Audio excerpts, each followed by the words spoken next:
A crowd of fans stood outside a shopping complex in Hong Kong for hours, waiting in August heat that regularly climbs past 33 degrees Celsius. When Xiao Zhan finally arrived for a YSL Beauty brand event on August 19, 2026, he walked past most of them without a single direct word. No microphone moment. No personal greeting line. And that absence is exactly where this story gets interesting. Because while he said almost nothing to the fans himself, something else happened instead. Staff and security personnel moved through the crowd distributing cooling patches. Bottled water and iced drinks followed. Then liquid herbal medicine associated with treating heat exhaustion. Then, in the kind of detail that rarely makes it into a 5-second clip, portable evaporative air coolers were set up along the queue line itself. None of this came from Xiao Zhan's mouth. It came through his team. At first glance, this looks like a familiar celebrity-fan interaction. An idol shows care, fans respond with affection, a moment gets filmed and shared. That pattern repeats constantly in the C-ent ecosystem, and on its own it would barely be worth unpacking. But the way this specific gesture was delivered says something more precise about how commercial idol appearances actually function. Xiao Zhan didn't tell the fans directly to drink more water. He had a staff member say it for him. According to fan accounts of the event, the message was passed along almost verbatim. Xiao Zhan asked us to tell you to drink more water. He did, however, address the crowd during his brief remarks, referencing the nickname fans have given him, which drew audible reactions from the people who had been waiting. That's the first appearance of the anomaly. A public figure who is present, visibly engaged, and clearly aware of the crowd's physical discomfort, and yet chooses an indirect channel for the most personal-sounding instruction of the day. Why relay a message instead of simply saying it? Context matters here. This wasn't a fan meeting or a ticketed fan club gathering, where direct interaction is often built into the format. It was a commercial brand appearance, with Xiao Zhan attending as a global ambassador for YSL Beauty. Fans hadn't purchased access to him. They had simply shown up outside the venue, hoping for a glimpse, which is its own long-standing tradition in idol culture across the region. The event itself belonged to the brand. The fans outside belonged to no one's official guest list at all. The obvious answer is logistics. Large brand events run on tight schedules, and a global ambassador for a beauty label doesn't typically step outside a controlled perimeter to speak one-on-one with a crowd of unknown size. But logistics alone doesn't fully explain why the gesture was built the way it was. This wasn't a single bottle of water handed off as a token gesture. It was a layered response, cooling patches first, hydration second, medicine as a backup, and industrial-scale cooling equipment as infrastructure. Someone planned for multiple stages of heat exposure, not just a photo-friendly single item. That level of planning suggests the gesture wasn't purely spontaneous generosity in the moment. It was closer to a prepared contingency, built in advance by a team anticipating a specific, foreseeable problem, a full afternoon of fans standing in direct sun. This is where the story moves past a single celebrity moment and into something about how idol-adjacent brand appearances are actually staffed. A public figure's visible warmth toward fans is often assumed to be spontaneous, unscripted affection. In cases like this one, the warmth is real in effect, but the delivery mechanism is managed. The artist sets an intention. The team executes the intention through logistics, supplies, and relayed language. The fans experience it as personal care. The corporate contract experiences it as risk mitigation, since a public heat-related incident at a branded event would be a liability nobody wants. Neither of those readings cancels the other out. Genuine consideration and operational risk management can exist inside the same gesture.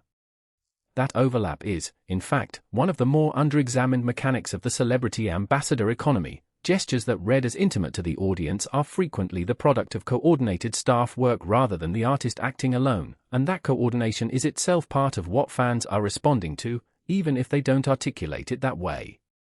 There's also a crowd management dimension worth noting, separate from the gift-giving itself. Accounts from the scene describe a large fan turnout that stayed orderly, with people documenting the moment on video rather than pushing toward the venue entrance. An unmanaged, overheated crowd outside a retail complex is a genuine operational risk for any brand event, independent of fan sentiment. Distributing hydration and cooling supplies isn't only a gesture of affection, it's also a practical tool for keeping a large, stationary crowd safe and calm during a multi-hour wait.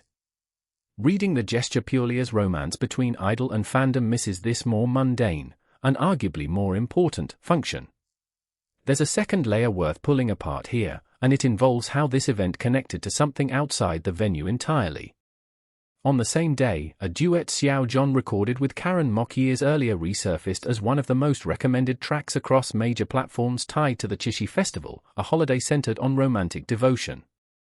State media outlets, including People's Daily Online and Xinhua, used his music as background audio in their own Qixi-themed video content that day. On the surface, a brand appearance and a music resurgence look unrelated. They're not being staged together.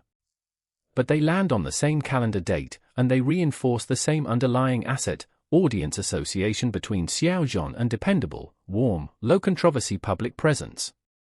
A cooling kit gesture at a beauty event and a state media video pairing don't require coordination to produce a compounding effect. When multiple, independent channels reference the same public figure favorably on the same day, the net impression an international audience receives is stronger than any single moment could produce on its own.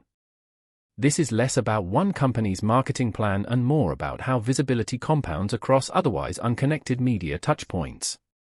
It would be a stretch to say this reflects a deliberate industry-wide strategy. This is one artist, one date, one set of coincidentally overlapping public appearances.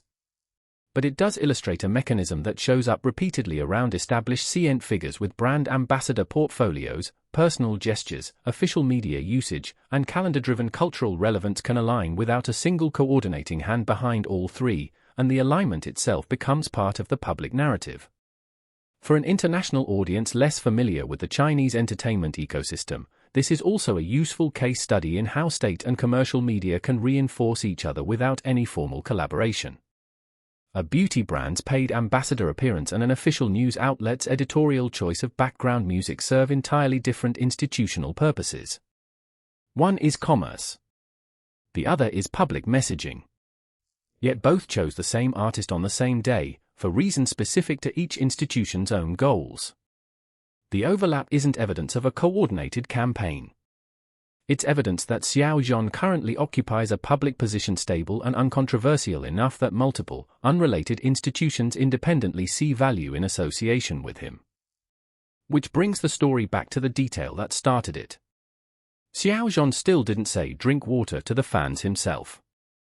He said it through someone else, in a sentence fans repeated back almost like a small piece of folklore. "He asked us to tell you." That indirect phrasing is doing more work than it appears to. It preserves a kind of professional distance appropriate to a formal brand event, while still allowing the message to carry his name and his intention. The fans don't experience distance. They experience being spoken for, in a tone specific enough to feel personal. That's the mechanism worth naming plainly: mediated intimacy. Not the absence of care, and not manufactured affection either, but care that travels through an organizational structure before it reaches an audience, arriving no less meaningful for having passed through several hands along the way.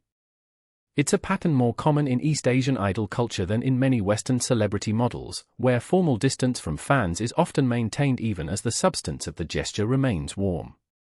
None of this means the moment was insincere. The evidence available doesn't support inferring insincerity, and it doesn't support inferring calculation beyond ordinary event planning either. What the evidence does support is a narrower, more useful observation: an idol's public warmth toward fans is frequently a joint production between the artist's intention and a team's execution, and audiences respond to the combined result rather than to either part in isolation. That's a small thing to notice in a single afternoon outside a Hong Kong shopping complex. But it says something durable about how modern idol economies actually work, one relayed sentence at a time. If you like entertainment stories that look past the surface moment for the mechanics underneath it, Rabbit News Hallyu was built for exactly that kind of coverage. Subscribe if you want analysis, not just updates.